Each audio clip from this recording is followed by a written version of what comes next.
നമ്മൾ ഇന്നിവിടെ തയ്യാറാക്കുന്നത് നേന്ത്രപ്പഴം കൊണ്ടുള്ള ഹൽവയാണ്. വളരെ പെട്ടെന്ന് തന്നെ ഇത് തയ്യാറാക്കാൻ പറ്റുന്നതാണ്. ഇതിന് വേണ്ട ഇൻഗ്രീഡിയൻസ് എന്തൊക്കെയാണെന്ന് നോക്കാം. നേന്ത്രപ്പഴം 4 എണ്ണം, പഞ്ചസാര 1 കപ്പ്, ഗീ. നേന്ത്രപ്പഴം മിക്സിയുടെ ജാറിലിട്ട് നല്ല പേസ്റ്റ് രൂപത്തിൽ അരച്ചെടുക്കണം. പഞ്ചസാര പൊടിച്ചെടുക്കണം. അതിനുശേഷം ഒരു ഫ്രൈ പാനിൽ ഈ മിശ്രിതം ആഡ് ചെയ്യുക.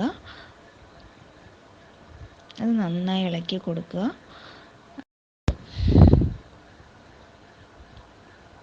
ഇതിലെ വെള്ളം കുറേശ്ശെ വറ്റിയതിന് ശേഷം അതിലോട്ട് കുറേശ്ശെ നെയ്യ് ചേർത്ത് ഇളക്കി കൊടുക്കുക. നല്ലോണം വഴണ്ടി വരുന്നത് വരെ ഇളക്കി കൊടുക്കണം.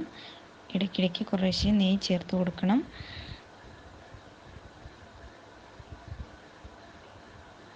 അതിലോട്ട് പഞ്ചസാര പൊടിച്ചത് ആഡ് ചെയ്യാം. അത് നല്ലോണം ഇളക്കി യോജിപ്പിക്കണം.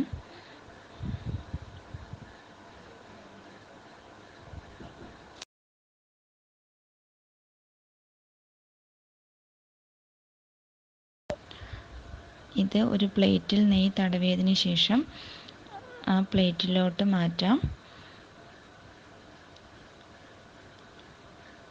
അതൊരു സ്പൂൺ വെച്ച് നല്ല ഷേപ്പാക്കി എടുക്കണം. നല്ലവണ്ണം ചൂടാറിയതിന് ശേഷം നമ്മൾക്ക് ഇഷ്ടമുള്ള ഷേപ്പിൽ അത് കട്ട് ചെയ്തെടുക്കാം.